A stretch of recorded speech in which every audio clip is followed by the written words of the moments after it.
کوشش کیجئے اپنی اولاد کو دین دنیا پڑھائیں، ہر سبجیکٹ میں آگے لے کر کے جائیں۔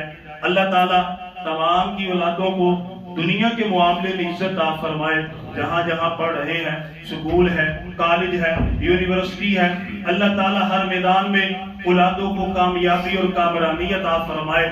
لیکن میں ذکر یہ کرنا چاہتا ہوں کہ دنیا کے ساتھ ساتھ خدا را دین کو فراموش نہ کیا جائے، اپنی اولاد کو دین کی تعلیم بھی دلوائی جائے۔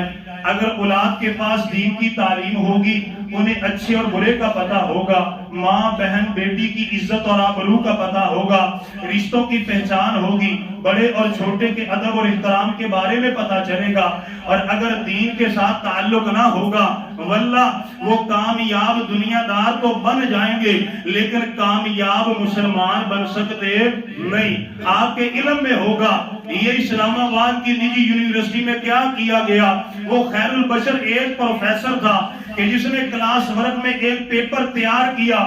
یہ یونیورسٹیوں کی میں حالت، یہ دنیا داروں کی حالت میں آپ کے سامنے رکھنا چاہتا ہوں اور درد دل آپ کے سامنے رکھتا ہوں کہ یارو اپنی اولاد کو دنیا پڑھائیے، واللہ میں اختلاف نہیں کرتا، پڑھائیے دنیا، لیکن دین کی طرف بھی لے کر کے آئیے۔ اس خیر البشر نے کیا کیا؟ نام تو خیر البشر تھا لیکن کرتوت خیر البشر والی نہ تھی۔ اس نے کلاس ورک میں ایک پیپر تیار کیا اور اس کے اندر ایک عجیب سی کہانی لکھی۔ لکھتا کیا ہے؟ دو تھے، ایک بہن ایک بھائی، بہن کا نام جولی تھا اور بھائی کا نام مارک تھا۔ وہ پڑھتے تھے ایک کالج میں۔ جب چھٹیاں ہو گئیں وہ چھٹیاں گزارنے کے لیے فرانس میں چلے گئے۔ کیا کیا انہوں نے؟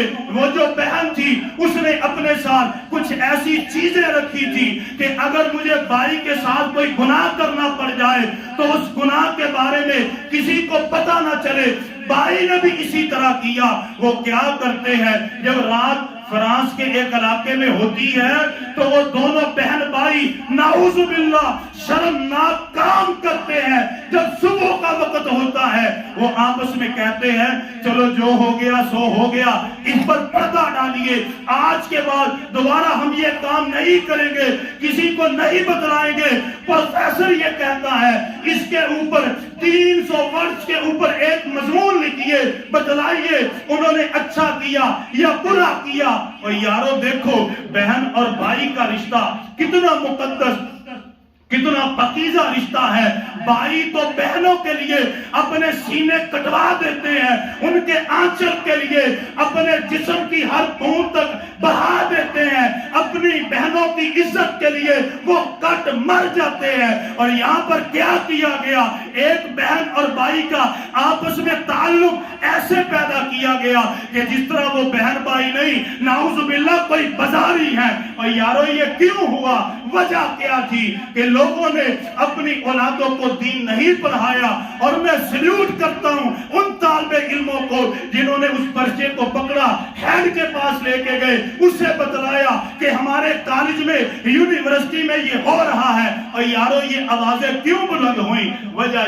وجہ یہ تھی، بیماری یہاں سے پڑی، لوگوں نے اپنی اولاد کو دین سے دور کیا، پھر نعرے لگائے گئے میرا جسم میری مرضی۔ اور ہمارے ملک پاکستان میں بھی یہ قانون پاس کیا گیا، اگر دو عورتیں آپس میں ملنا چاہیں وہ نکاح کر سکتی ہیں، دو مرد بھی کر سکتے ہیں۔ اور یہاں تک کہ نکاح کیے گئے، اخباروں میں آئے، اور یارو انہوں نے کہا کہ اگر دو مرد دو عورتیں کر سکتے ہیں تو اس میں کون سا گناہ ہے؟ اور یارو یہ جائز نہیں ہے، یہ دین سے دوری ہے، یہ قرآن سے دوری ہے، یہ حدیث سے دوری ہے۔ آؤ اپنی اولادوں کو دین کی طرف لے کر کے آئیں اپنی اولادوں کو دنیا دار بھی بنائیں، ایک کامل مسلمان بھی بنائیں کہ ہر پلیٹ فارم کے اوپر ہماری اولاد کھڑی ہو، کامل مکمل اکمل مسلمان ہو، نبی کے دین کا وہ دفاع کرنے والی ہو، نبی کے دین کی سرپرستی کرنے والی ہو۔ اللہ تعالی ہمیں ان باتوں کی سمجھ عطا فرمائے، آمین۔